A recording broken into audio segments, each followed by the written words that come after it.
Nossa, tá muito bonita essa festa. Olha só, Maria.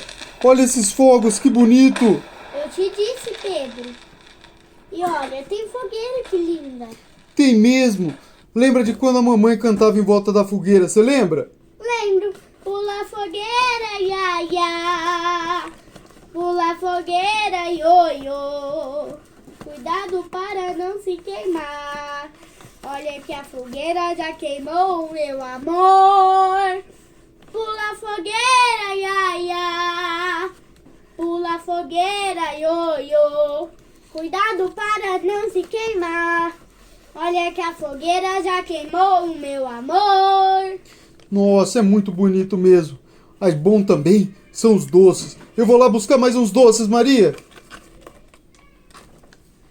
Ai, esse Pedro só pensa em comer. Com quem vou dançar? Ô padre, ô padre. Oi, minha filha. Tudo bem com você?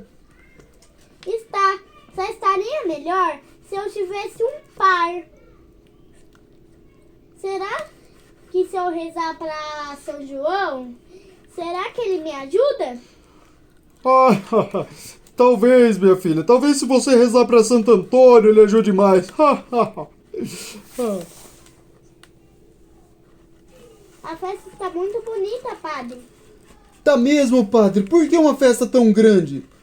Ah, meu filho, é que hoje é dia de São João Batista. E São João Batista, ele era a pessoa que anunciou Jesus. A pessoa que veio antecedendo Jesus. Por isso, a gente faz uma festa com muita alegria, com uma fogueira bem grande, para mostrar a que Jesus a gente está aqui. Para que Jesus... Agora vamos lá. Vamos começar a quadrilha. Ah, Por que você tá triste, Maria? eu não encontrei um par. Ah, Maria, eu danço com você. Eu posso ser seu par.